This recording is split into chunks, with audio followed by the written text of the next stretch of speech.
It's a very, very busy day. Very busy day. A lot of excitement because Howard's starting his satellite radio career. Hoo-hoo.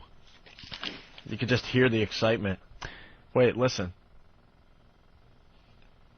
Wow. Did I hear? No, I thought I did. For a second, I thought I did. Wow. But no. Anyway, speaking of satellite radio. You know what? Quickly, he may be vindicated a bit in my eyes. Why? In such a way. Because he goes to satellite, and he starts doing things, and it is annoying when people do the things you did when you first started in a medium. When we first came to satellite radio, we saw all the freedom and opportunity to do things and play certain things and react to them in a certain way. And then to see him go on and hear about things that we did when we first got, I mean, verbatim, and just things being played and done and said and scenarios being played through that are, I got to say, exactly like what went on here. Right. Everything from how we handled the technical glitches on the air to certain material that we played 8 months ago. Right down to playing George Carlin.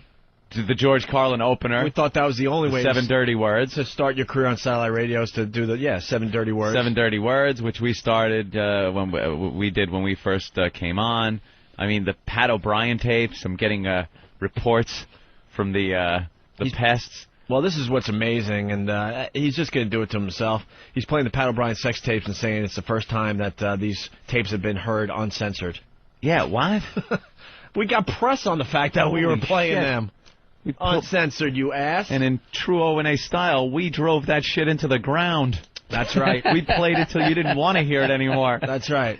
But there you go. You know, he's had a long time to think about what to do on satellite radio, and that's how he opens up his new career, by playing the Pat O'Brien sex. Yeah, but he had an interesting little take on it. He played Prince's "Let's Get Crazy" on top of it.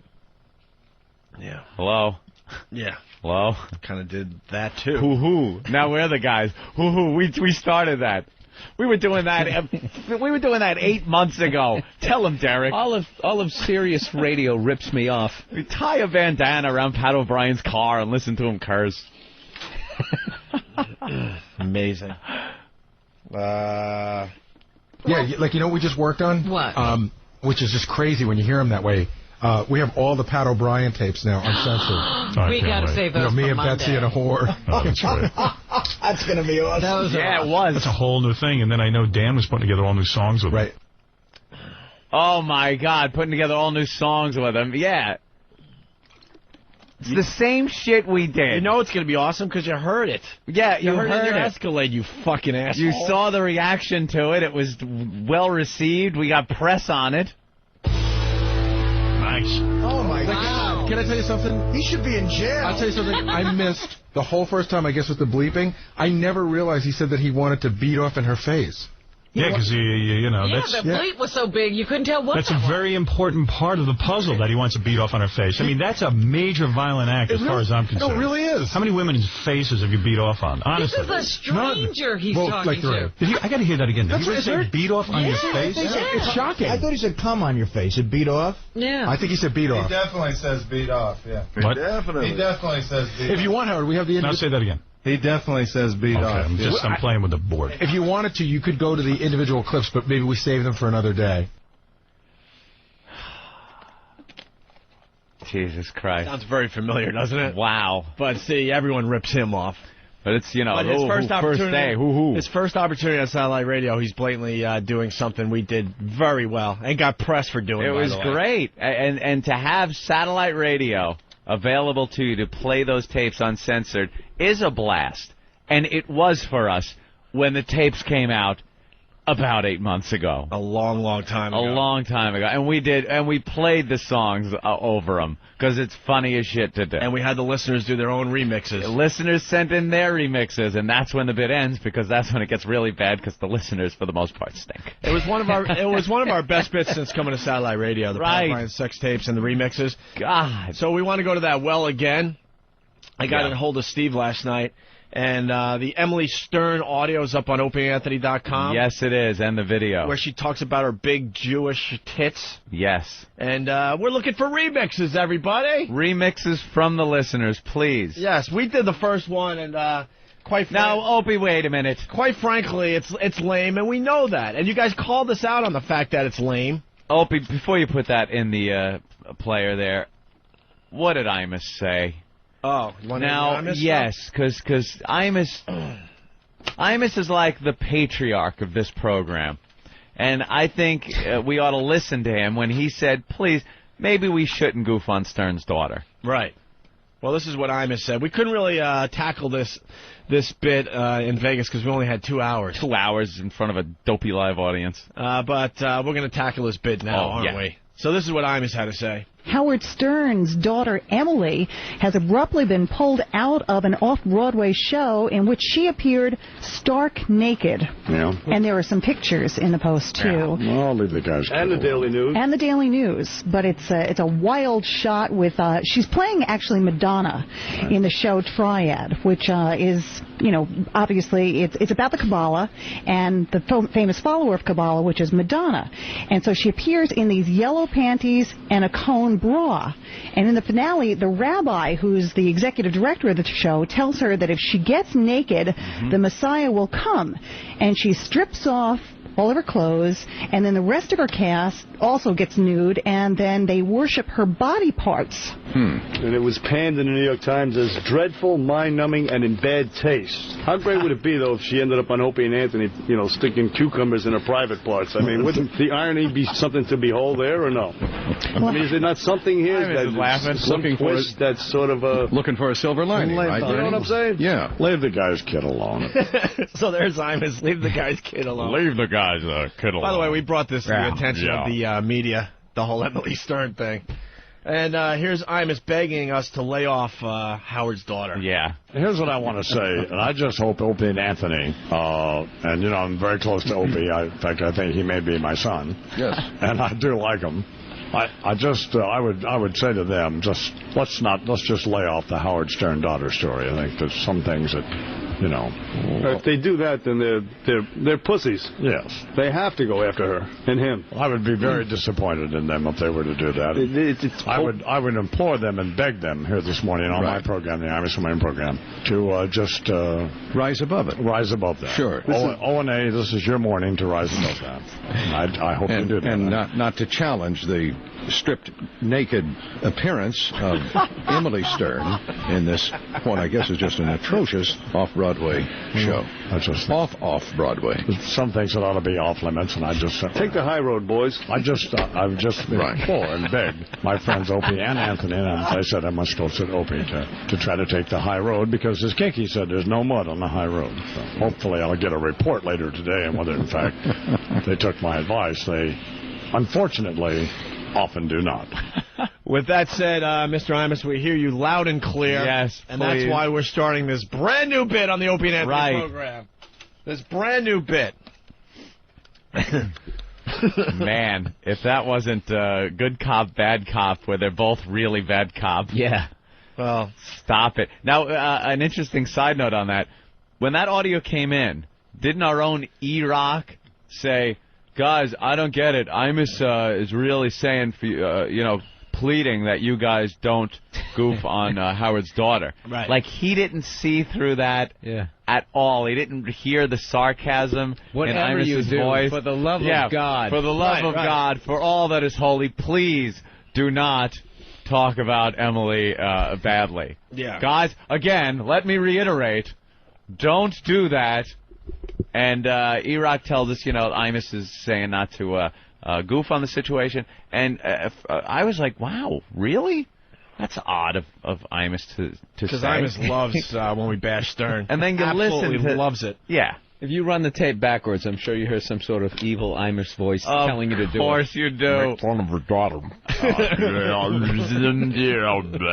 fun of the whore, I don't care.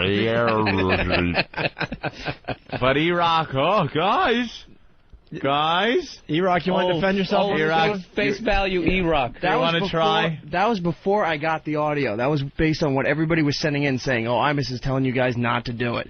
Then I got the audio. You heard the audio and then told us, obviously, Imus is being sarcastic, blaming the right? listeners?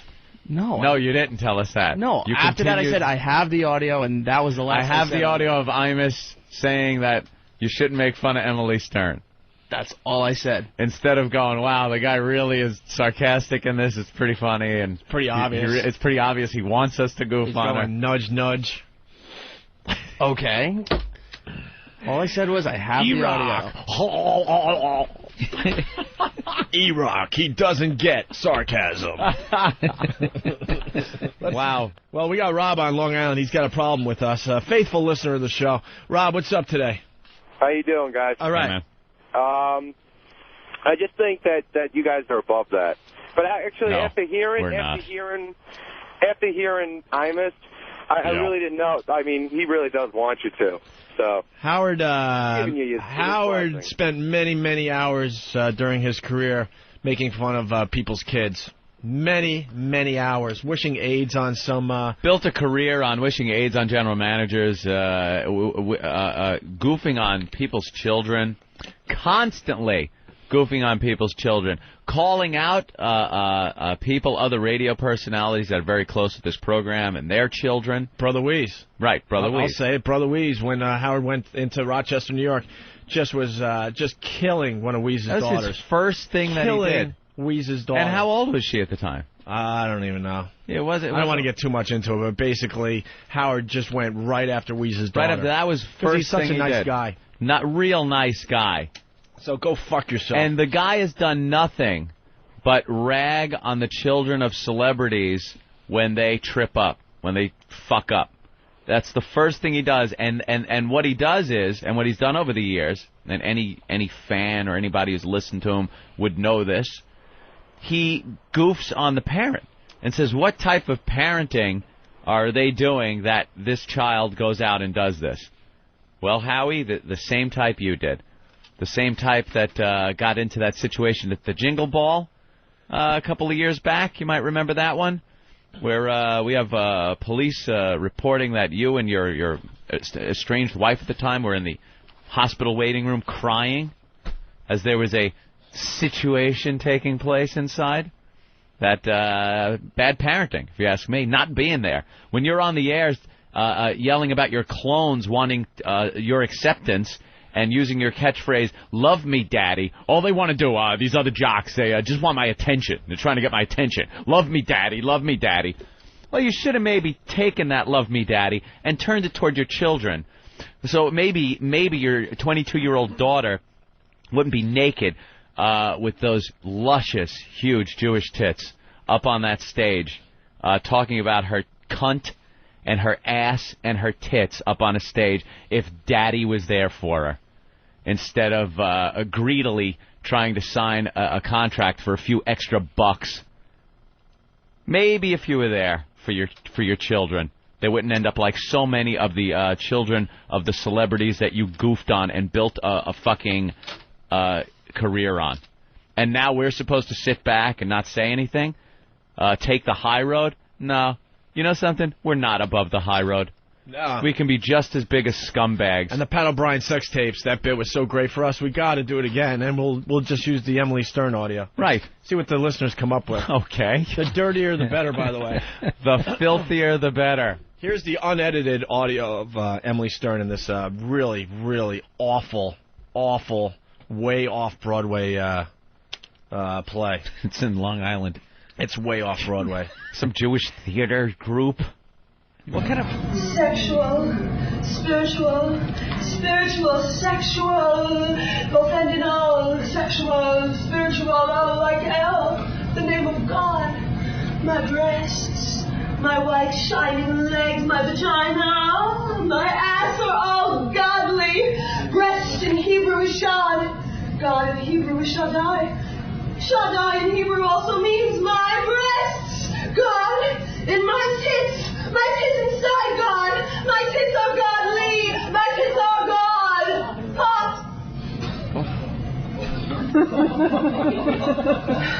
I'm so happy I'm in the Kabbalah Center. I learned so much. I now meditate on letters TIT, and everybody will immediately notice my tics. Letters TIT, come hither.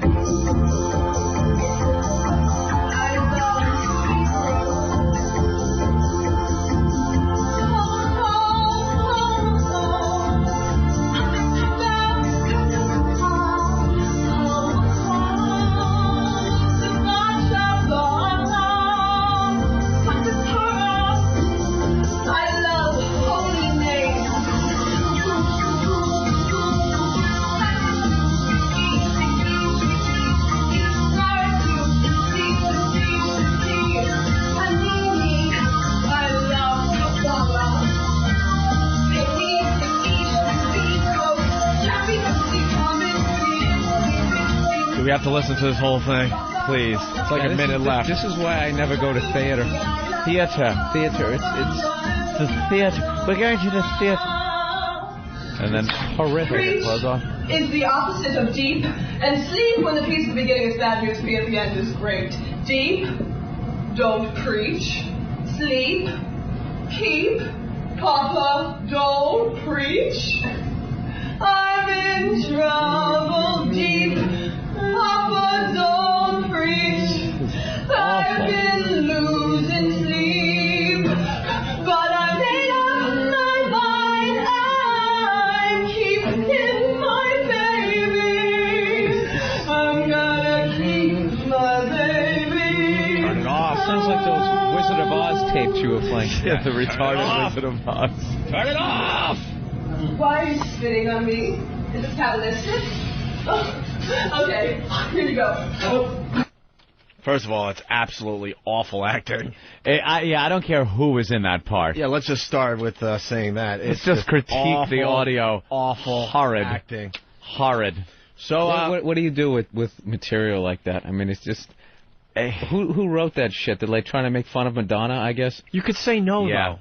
You could say no. You want to be an actor? Try another part. Yeah. Try another part. Yeah. You're Howie's daughter. I'm sure that you get some offers some cash, just because you're Howie's daughter. I guess it's a big ensemble cast, and they each have their different take on the Kabbalah. And hers is the, latest celebrity craze take on it. And she chooses a Madonna-type character, and at the end she rips her clothes off. Yeah. That's good for And there may or may not be naked pictures of Howard's daughter out there. I haven't seen any of the naked ones. Yeah, I haven't really seen them. I haven't seen them yet. I haven't seen them. That's right, haven't seen them. So that audio's up on opieandanthony.com. We're looking for remixes. Yeah. Oh, yeah. And even I think some of our guys are going to try the old remix game. People love doing the remixes at home. The filthier, the better. We made a quick one. Mm-hmm. People hate it. Really? They hate it, but this is what we came up with fast. Spiritual, sexual. You're the end of the rainbow. My breasts. My pot of gold. My white shining legs, my vagina. Your daddy's little girl. My ass are all godly. You have and hold. God, in my tits. A precious gem. My tits inside, God. Is what you are. My tits are godly. Your mommy's bright. My tits are God. And shining star. Spiritual, sexual. You're the spirit of Christmas. Immediately notice my tits. My star on the tree. TIT. You're the Easter bunny. Papa, don't preach. To mommy and me. I'm in trouble deep. Your sugar, your smile. Papa, don't preach. Your everything. I've been losing sleep. And your daddy. God, in my tits. My tits inside, God. My tits are godly. My tits are God. Yeah, that's right. That's right. I've got Allison. Allison. She's the best friend I could ever have.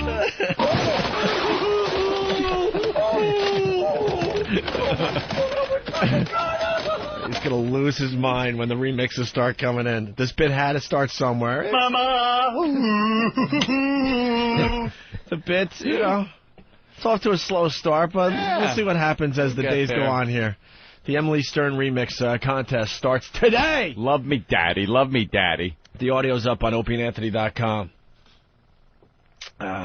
People are suggesting what to do with that. Well, yeah, porn music would be nice. Tell him, Fred.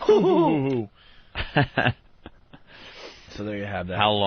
How long before she is in some radio studio with guys throwing baloney at her ass? Or laser pointering her thighs, tits?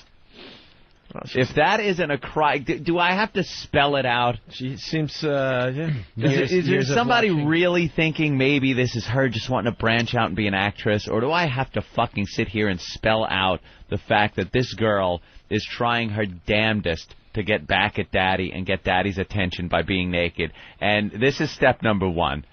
And we all know what the final step is.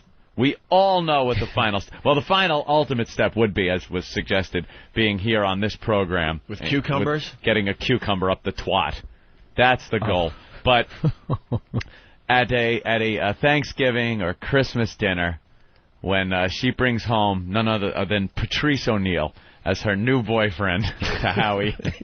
Why do you have to go the black route? Because that Patrice O'Neill is a fine gentleman. I know that. And he would make a very nice husband. But it is known that some white girls, to get back at Daddy, bring home black guys. You want more gangster than Patrice?